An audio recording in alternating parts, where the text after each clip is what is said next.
Guess what I didn't do? I didn't set the timer. Mm-hmm. God. So dumb. You're recording? Heck yeah, I'm recording. You're putting this on... I'm totally recording. That's how I do it.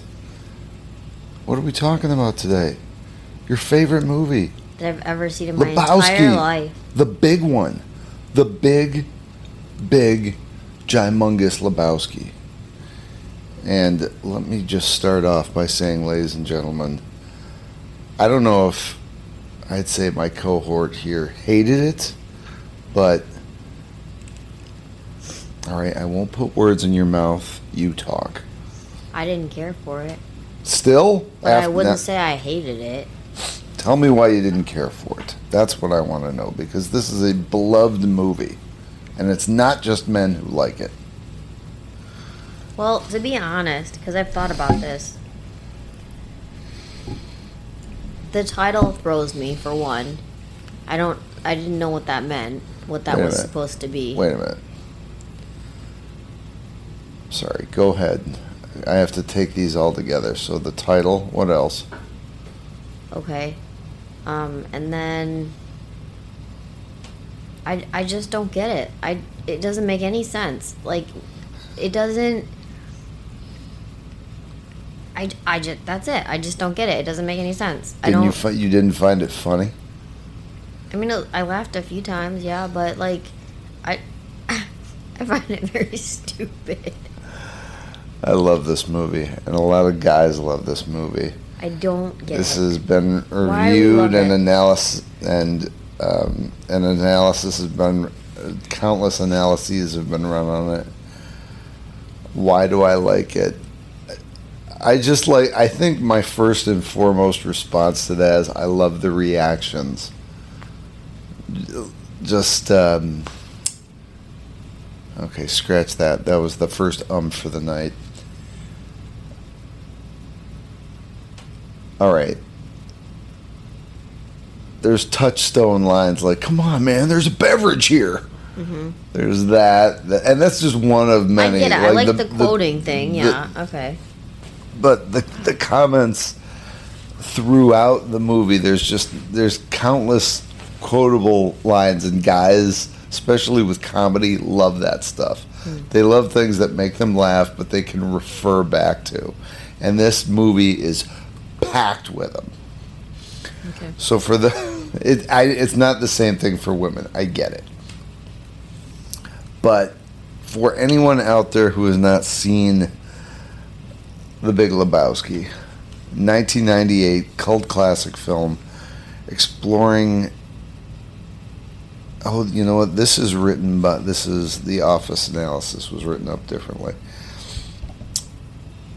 Coen Brothers blended neo-noir mystery with a slacker comedy, drawing inspiration from Raymond Chandler's detective fiction and real-life political activists. Materials examine the movie's symbolic visual metaphors as well as iconic tumbleweeds and discuss its eclectic soundtrack that defines the protagonist's relaxed philosophy. So, to give you an overview for anyone who hasn't seen it, Jeff Lebowski, played by Jeff Bridges. There you go. Is your modern day slacker. And we catch him at the beginning of the film going to a Ralph's to buy milk. Half and half. Half and half. I love that she says she doesn't like the movie, but she remembers that detail. I have lots of details. I've listened to... Yeah. Lots of what? I have lots of details. So he buys his half and half and pays for it with cash, and the difference that he can't make up, he writes a check to Ralph's for 91 cents. And I thought he just pays for it with the check. Maybe can you buy 69 cents for the milk. Either way, he wrote a check either for the difference or for the half and half. And it was way less than $1.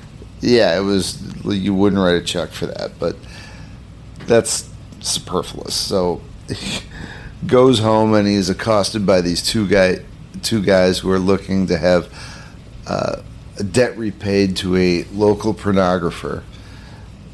from a girl by the name of Bunny, and they're hitting up her, what they think is her husband, Jeff Lebowski. Mm-hmm. But the dude's name, Jeff Bridges, is Jeff Lebowski. So there's two different people with this same name. Mm-hmm. And one of the assailants pees on his rug.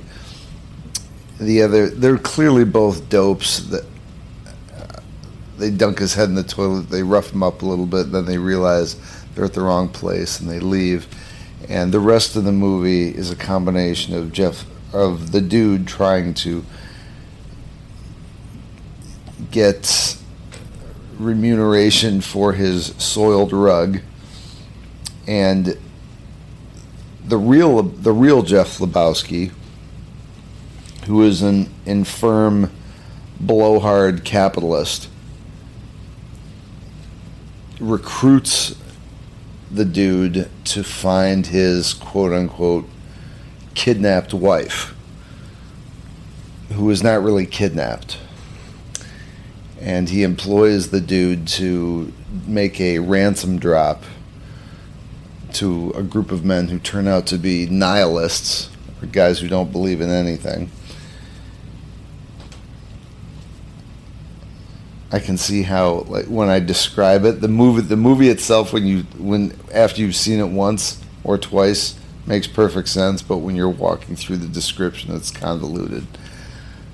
You have to see it to make the connections. Yeah, you have to see it because there's a number of players in this drama, or comedy drama. So Jeff Lebowski employs the dude to make this ransom drop, which goes fantastically wrong, and you find out as the movie progresses that Bunny has somewhat kidnapped herself. The dude and his friend Walter Sobchak, who is his bowling buddy, are trying to solve this mystery, and it isn't even really a mystery. It's just a lot of created problems that they create, and by the conclusion of the movie you figure out that most of the problem was just concocted and not even real. Yeah. So I felt after we saw this, that's the reason why you didn't like it, because it didn't really have the idea of a driving force, a driving plot didn't exist. It was kind of imagined and manufactured. Because it's not a real crime. Right. Right. So the dude is what would you call him? I mean, there's been a lot of ways to describe him, but he's just kind of he's a guy who goes with the flow. He's kind of a Taoist. But he's not a nihilist. He's just someone he just kind of floats through existence. Mm-hmm. And he doesn't have a lot of beliefs. But let's see if you did two different breakdowns of this. And what do we find out about the first one you did was on the financing, so this didn't do... I think I did 3 total, actually. What did we find out about when the movie was released? It didn't do that well? I don't think that it did do that. It didn't make... what do you call it? Like when it doesn't match what it made. It didn't make its budget back? It did make its budget back, but it didn't... It wasn't by very much. With marketing, it just barely skated over the line. And I think it's one of those movies that just surfaced. I lost my thought. One of those movies that finds success later. You know, like it releases in the theater. Sleeper hit. Thank you. Exactly. One of the problems that the studio had with, and because we look at so many movies so often, and Louisa does all these slide decks, all the studios kind of get convoluted. So I think it was Shop 2. Was it MGM?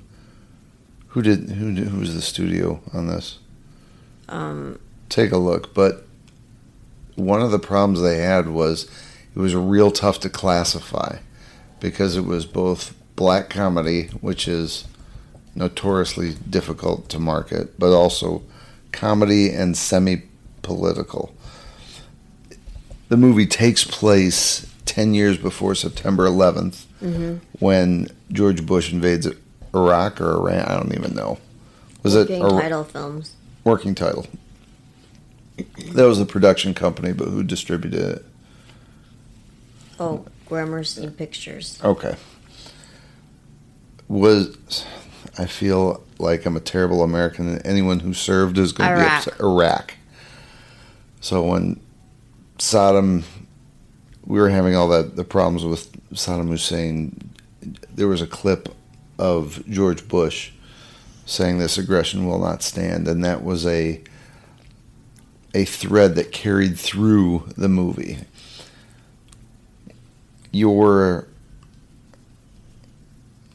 I guess when we talked about this, and I was telling you about all the different themes that this movie pulls from, did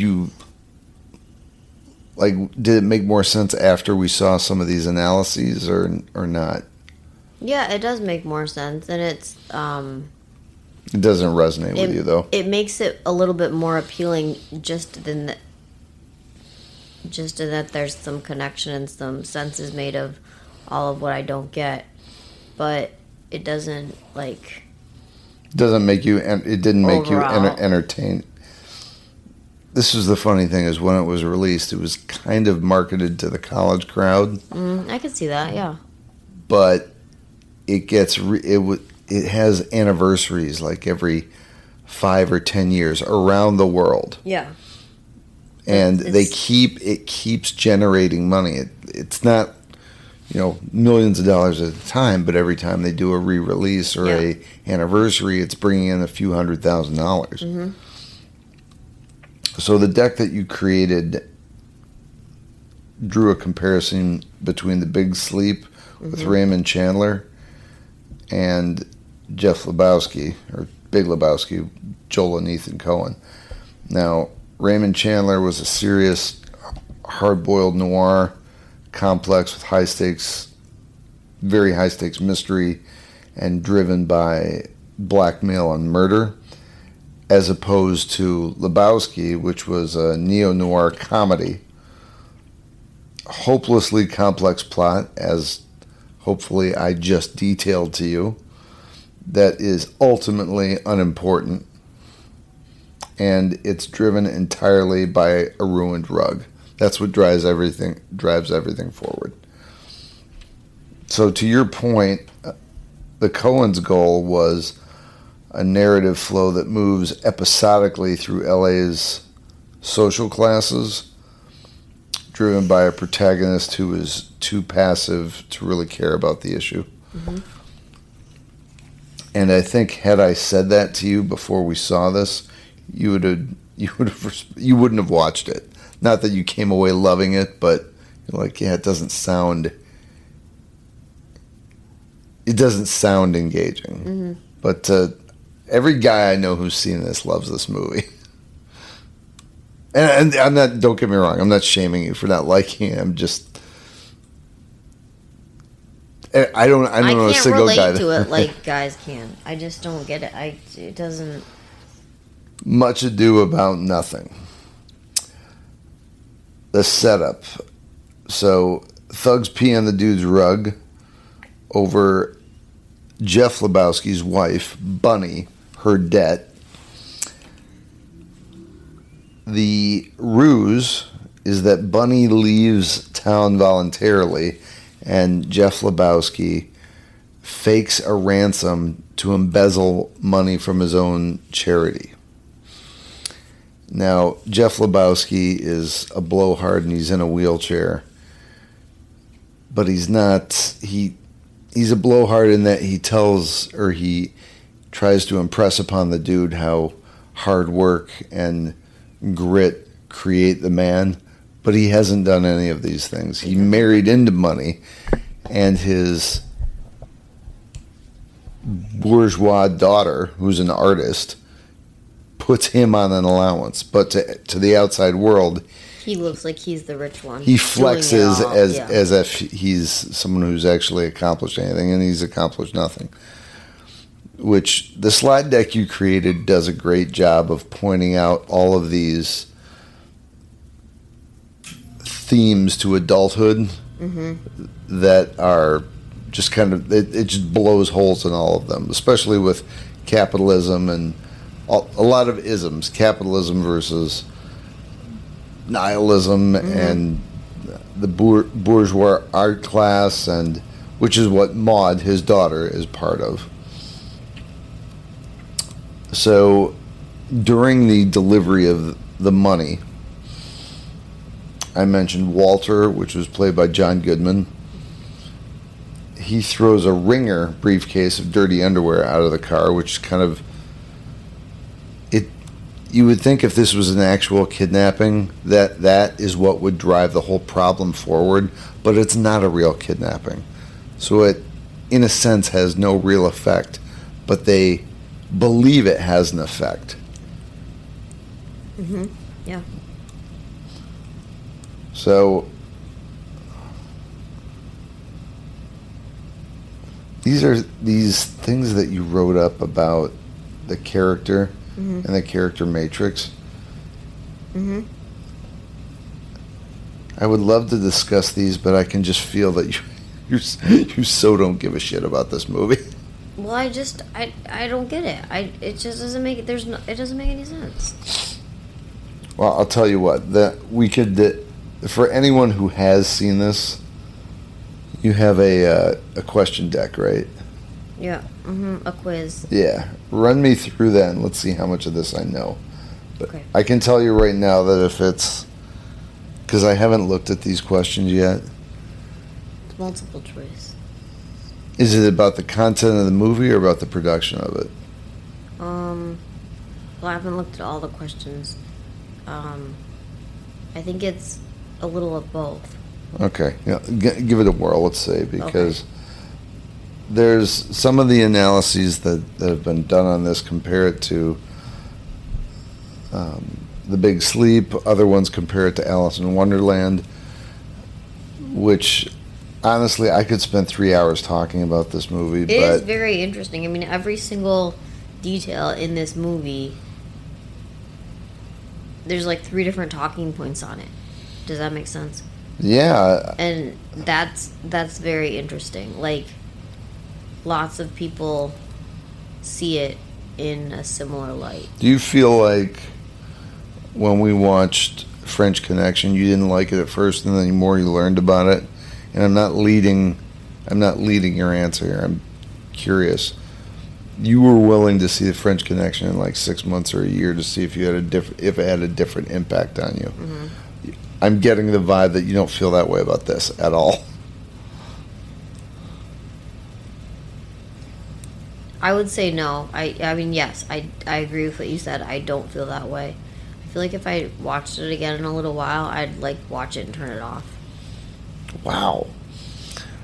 When Louisa and I first met, you remember how charged up I was for you to see Amelie? Yeah. Oh, yeah. And then we left the theater, and like part of me was like, okay, I know you've heard this before, but Amelie is a movie that was very near and dear to my heart, and you had no reaction to it. When you thought it made you uncomfortable because your thing with. I didn't like, yeah. Go ahead. They don't know. Tell them. You don't like it because I didn't like why? the way she looked. It just throws me off. It's French, so everything is a little. I like things to look normal. I don't like. And I love it when they don't. Things, yeah. Yeah, you do. And I can't stand that. I can't. When anything is exaggerated, either plot points but especially anything physical or clothing or makeup or dress or prostheses, it makes this one totally uncomfortable. Totally. And honestly, when you told me you didn't like it, I'm like, well, I'm not talking to her ever again. Like, it bothered me for like a week. I'm like, this is the first person I've met in my life who doesn't like this movie. You over it now? Not really. Still, yeah, I mean, it sounds like you're still hungry. it still bugged me. It's still like a little bit, not like it did. And it was disappointing. What'd you say? Sorry. It's not like it was because I understand you better. Mm-hmm. But at the time, I couldn't.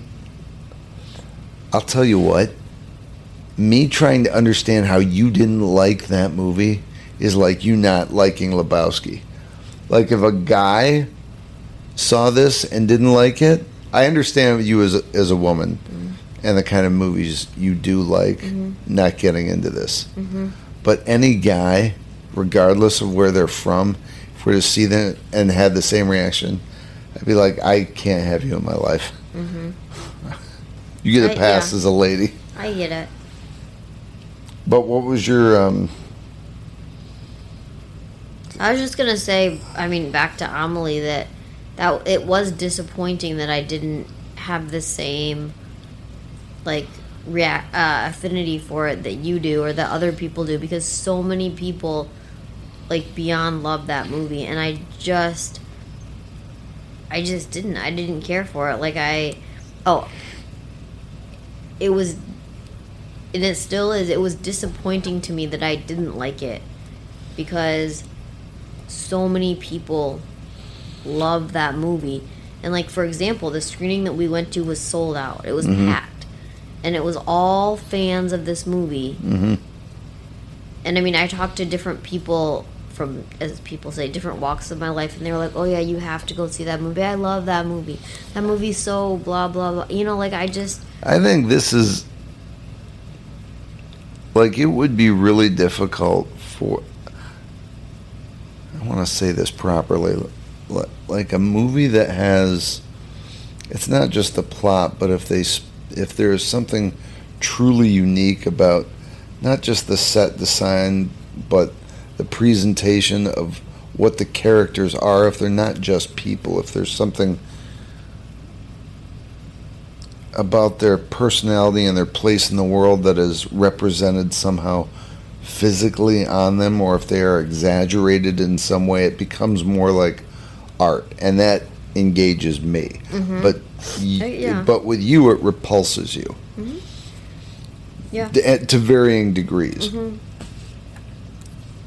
Yeah, very well said. Which is, I don't know, like, those are the things that pulls me in, and these, I think, I'm curious, we're going to do more of a deep dive on Louisa at some point in this podcast to understand what that is, but I feel, you know what it is, it's like, for things that look normal, I have an innate distrust for them.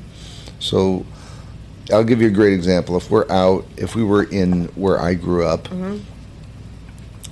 and that town is populated now by moneyed people, yuppies, and they wear polo and white, and they all golf. And to some folks of society, that seems like the upper crust, but to me, it's just disgusting. And I don't have a problem with making a lot of money, but there's sort of a vacantness to it. And when I see art or people who have a creative flair to them, and I'm not talking about the vagrants who live around Ann Arbor, but people who engage in work, but something that is a little unusual, that to me seems more authentic. And along with that may come a perversion or a distortion of what is normal, and that's why I'm drawn to it. But for you, well, see, I don't know, like if you saw the people who live in the town I grew up in, like you would be very, I know how you'd be very courteous and friendly, but you wouldn't have the same kind of visceral repulsion to it that I do. No. So there's so much about this movie that we could talk about. The threat of castration, male humiliation, bourgeois liberalism, besieged socialism, and left libertarianism. It's funny to read all these isms and all these classifications of what the movie represented. for example, non-conservative imperialism and fascism. I normally don't talk this way about movies. I don't like when anyone makes it this academic, but Walter, for example, you kind of figure out after you've seen this movie a few times that he did not go to Vietnam, but he is obsessed with Vietnam, and he posts himself up like he's a vet, but you can kind of figure out by the end of the movie he didn't go. And he draws lines in the sand on everything. Everything sets him off. And the nihilists represent a violent wing of capitalism. They want money, but they're willing to do. They don't care about anything for the most part, but they're willing to do violent things to achieve monetary ends. And Big Lebowski, Jeff Lebowski, steals from his own charity. There is another a wonderful character in this movie by the name of Jackie Treehorn. He is a pornographer, and he embodies the ultimate exploitation of human capital, where what's her name? What's the white? Maud. She controls Lebowski's wealth, but she exploits the dude for purposes of reproduction. Mm-hmm. There's all these little people playing one character against another, and it's not even a character study because no one really changes or develops. It's just who they are. It's just watching who they are. I think that's what's interesting, is that it's not a non-developmental character study. These people are the same at the end of the movie as they are at the beginning. Yeah, and that could be a lot of why I didn't... You didn't get into it? Yeah. And I kind of enjoy that. Especially the dude, you see him as someone you can reference back to. You can reference back to a person who hasn't changed. Because he represents more of an ideal than a person. Mm-hmm. But I want to see how well I do on this quiz. Okay, so question 1 is, according to the source material, what does the reoccurring image of the tumbling tumbleweed symbolize in relation to the dude's character? And for those of you who haven't seen the movie, that's how it starts out. It's following a tumbleweed through, what do you say? It starts off in the desert and that ends up just tumbling all over Los Angeles. Thank you. I believe... Oh, do you want... I'm sorry. I'm trying to work the computer and I can't. Do you want me to read the choices? Yeah. It's multiple choice. Yeah, sorry, I didn't... Go ahead. I couldn't. A, the inevitable death and decay of the 1960s counterculture movement. B, a passive go-with-the-flow lifestyle centered on inner harmony. C, the chaotic and unpredictable nature of the film's noir-inspired plot. Or D, a sense of isolation and loneliness within the sprawling city of Los Angeles. I'm going to go with B because he just kind of bumbles around. Yep, B, I would agree. Let's see, does it give you an answer? How does this? You got to click on it.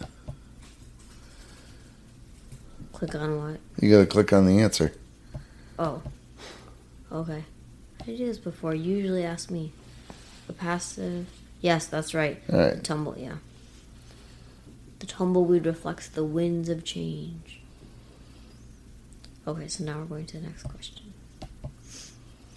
In the political allegory presented by Maurer Gorshin, which character, that's one of my sources, which character represents the neocon ideology and imperialist militarism? Wow. That's a lot. Hope you know. Well, I would say, which character? Jesus. Yeah. Jesus Quintanilla. Uh-huh. The Big Lebowski. Yeah. Walter Sobchak or Jackie Treehorn. Walter all the way. I don't even know what that question is asking. I bet you it's Walter. you. Click on it. Sorry. Yeah, Walter. That's right. He's the only one who had anything to do with the military, and he's all aggressive and angry and pissed off, and he relates everything back to the war. Wow, that really threw me. Question 3. Which detail from the film's opening supermarket scene suggests that the dude is struggling financially? We can answer that. We just answered that. He is shown stealing a rug from the supermarket display. He complains to the cashier about the rising cost of dairy products. He uses a coupon for a 69-cent carton full of half and half. He post-dates a check for an amount less than $1. Yeah, that one. Definitely. That's right. The dude pays for a 69-cent item with a check dated for September 11th, 1991, which is roughly a year after the film's 1990 setting. And coincidentally, if you look at we talked about this, if you ever see the movie, this is widely covered, but if you haven't heard it before, the date on his check is September 11th, exactly 10 years prior to the September 11th attacks. Yeah, I cannot wrap my head around that. According to Freudian analysis in the source... Freudian. Thank you. Analysis in the sources, what does the severed toe motif represent symbolically? A. The physical toll of manual labor under capitalism. B. A literal sign of Bunny Lebowski's physical suffering. C. The fragmented nature of the dude's memory due to drug use. D. Castration, anxiety, and a loss of male power. What was B? A literal sign of Bunny Lebowski's physical suffering. What's A?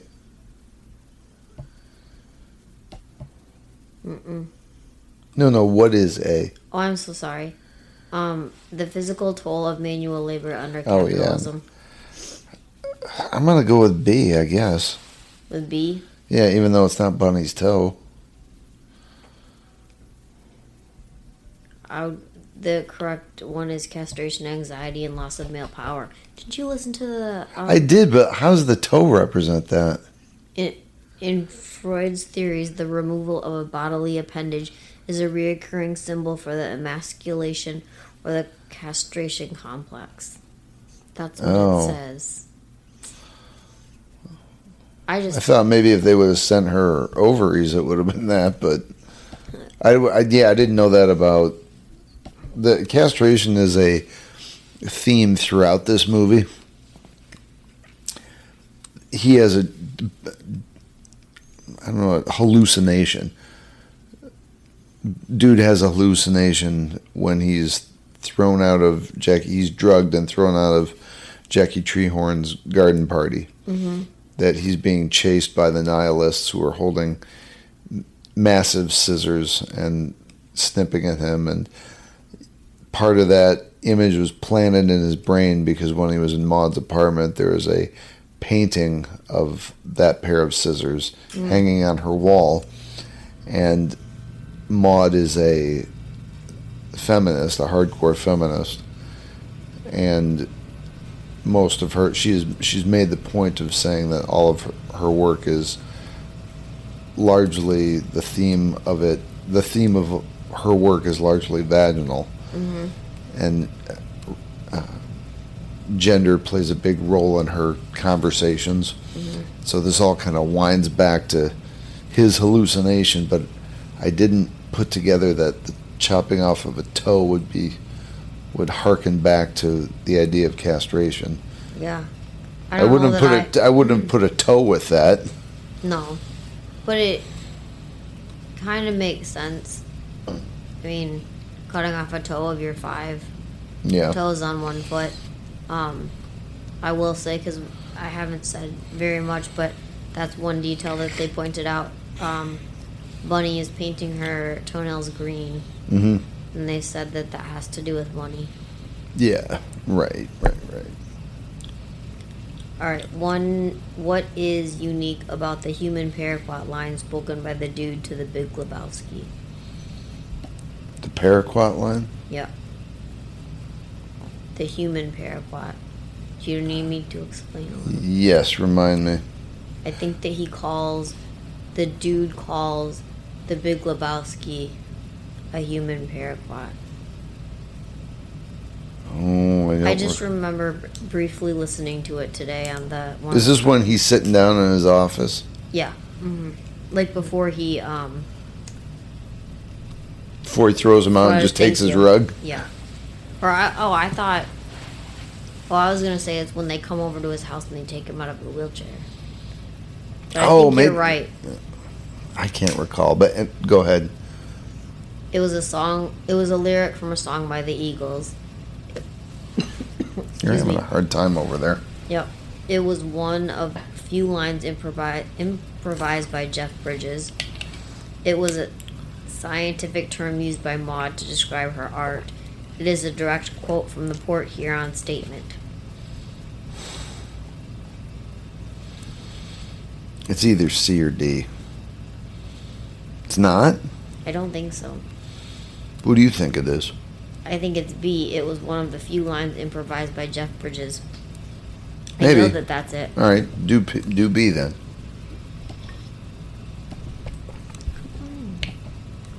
Oh, I think this was when he was with Walter and they were yelling at him. Yep. It was one of few lines improvised, because the Coen Brothers generally demanded this strict adherence to the script, but they kept this specific improvisation because they liked the toxic chemical reference. Yeah, they... I was going to say, like, paraquat's a chemical. What? Yeah, okay. He just threw it out, like, in, taping or whatever. Yeah. And they liked it. So, but otherwise, everyone had to adhere to the script very strictly because, there were a lot of, what do they say, like, ums and uhs and, like, those kind of, like, quote phrases. Yeah, connections. And they said that he had to work hard to remember all of them. Which was funny because because make it sound natural. Right, because as I think I've mentioned before, I belong to Toastmasters, and whenever you're giving a speech, there's someone called the counter who makes note of all of your Xerox phrasing when you say the same thing over and over, or repeated to get from one thought to the next, or your use of connecting words that are kind of nonsensical to fill time, like and and but. But with the dude, he's so lackadaisical as a person. Half of his conversation is mumbling and bumbling, just like his life, from one point to the next. And then even the other half, maybe not the complete half, but he uses phrases that he's already heard. Yeah, so he doesn't really hears come up something with his own words. Right, and he sits there and that's the other thing I like about this movie is when someone uses a 50-cent word around him, he'll get this quizzical look. It's almost like the conversation is happening in his face. There'll be a 50-cent word, and the person who is talking to him will continue blathering, and then he'll recite something that was like 3 sentences back, and it's just funny. Like, what on earth? They're sitting in the limo, and Jeff Lebowski is like, what on earth are you blathering about? And Bridges is just sitting there and goes, well, I'll tell you what I'm blathering about. Certain new shit has come to light. And he keeps saying that over and over without actually getting to the new information he has. He's wonderfully inefficient in his conversation. And it's fun to watch him not deviate from that. It's fun to watch this person who, for lack of a better word, does not grow. What do you got next? We got 6 minutes and I got to do a recipe. Okay. But go ahead, give me another one. How did the Coen Brothers use the character of Donnie to create tension during the bowling scenes? Donnie is an interesting character. Donnie's interesting because there's a theory out there that he's actually not real. Yeah. and that he's a figment of Walter's imagination because the dude, I believe, only interacts with him or talks to him once. Yeah, you're right. Mm-hmm. And Walter keeps telling Donnie to shut up. Mm-hmm. And there's a scene where... And he also rarely talks, so to ask him to stop talking when he does talk. Right. Whenever they're bowling, Walter and the dude were discussing something about something, and the Beatles came up in their back and forth. And then Donnie, who's sitting behind the both of them, just kept saying, "I am the Walrus." Mm-hmm. Because that was part, I don't know if it was the White Album, it was one of the Beatles albums where, and I'm not a big Beatles connoisseur, but one of the lyrics was, "I am the Walrus." Mm-hmm. And so, so you know this. So Donnie keeps repeating this. The dude doesn't say anything to respond to him, but Walter clearly gets irritated. And honestly, half the time that the two of them are talking, Walter is telling Donnie to shut up. And Donnie doesn't really react. Yeah. Mm-hmm. So, and I didn't mean to hijack your explanation of why you think he's interesting. But no, I just think no, you didn't at all. I just agree. I think that he's a very interesting character. And I mean, and watching it without knowing what I know now, that's one of the things that I think is very interesting. Just that he may or may not be real, and the way that Walter's character interacts with him. Again, whether or not he's actually real or if he's just someone in his head. Made me wonder if Walter went to Vietnam and he's just had this imaginary friend as a coping mechanism. Yeah, an imaginary friend. Well, the other thing too is, so the way they sit in the bowling alley is always the same. Yeah. And Donnie is always behind them.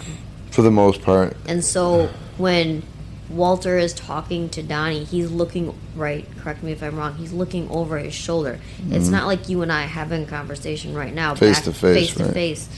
You know, like, yeah.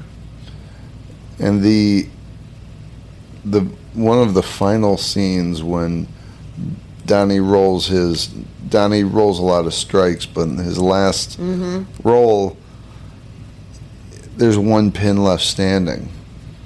And he gets this look on his face. Something is happening. Yeah, something is happening. And then when he sits down, for anybody who's never seen this movie, watch what Donnie does when he sits down. He clenches and unclenches his hand, and he behaves of it as if his hand has gone numb, which is telling for what happens shortly thereafter. I love the Big Lebowski. I understand why you didn't care for it so much. Again, we've kind of, to get all of our time in, we've kind of limited ourselves to 45 minutes. I could talk about this movie at great lengths. I think that Louisa would need several stimulants to keep her awake as I converse about it. It's very interesting to listen to people talk about it because, I mean, having seen it, it does make sense, everything that people say. I could spend 20 minutes viewer, on Alice in Wonderland and this. I wouldn't have seen that if someone hadn't said that. Yeah. But then when I hear it, I'm like, oh, I do kind of... And it makes it more interesting, but I still don't love it. This is the thing that's so cool about the Coen Brothers is they can shoot an entertaining story, but it's layered with themes and references, and it's so thematically dense. All of their movies, and this, I love this movie. Always will. All right, but time is short. I got to get to and this is kind of a big recipe. As always, as Critique-Opolis is brought to you every week by Hey Honey. You check us out at heyhoney.biz. This. Oh, I'm gonna lose it. Oh, damn it. You lost the recipe? I did. Let me see if I can get it back. This thing was bananas. Look. Oh, there it is. There we go. Who's your buddy? I got it. All right. I'm amazing. Mm-hmm. This is... Now, I wish I could show you a picture of this, but I can't. It is... Imagine a loaf. What is that dessert that I love so much that we've never made? The honey-based dessert that was... It was like a roll, but of different... Oh, yeah, I know. Ugh. Quiet. The Italian one, do you remember that?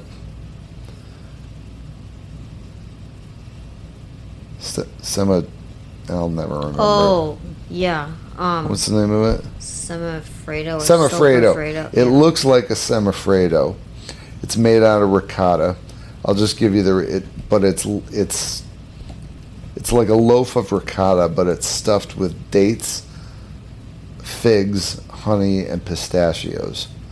And hearing that, you think, oh, I don't know. Yeah, it's but not... when you see a photo, because that's what you said. You said Like, you did what you just did, and then you showed me a photo, and I was like, oh. Yeah, when I just use the words, I'm like, that just sounds like a mess. No, but it looks beautiful.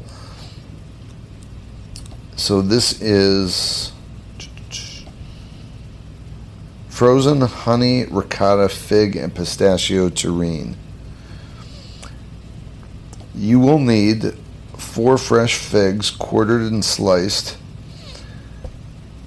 half cup of ricotta cheese drained, a quarter cup of Greek yogurt or mascarpone, 2 tablespoons of raw honey, 2 tablespoons of pistachios, shelled and chopped, mind you, a half teaspoon of vanilla extract or orange blossom water. I would suggest if you don't use the vanilla extract, use vanilla bean if you can.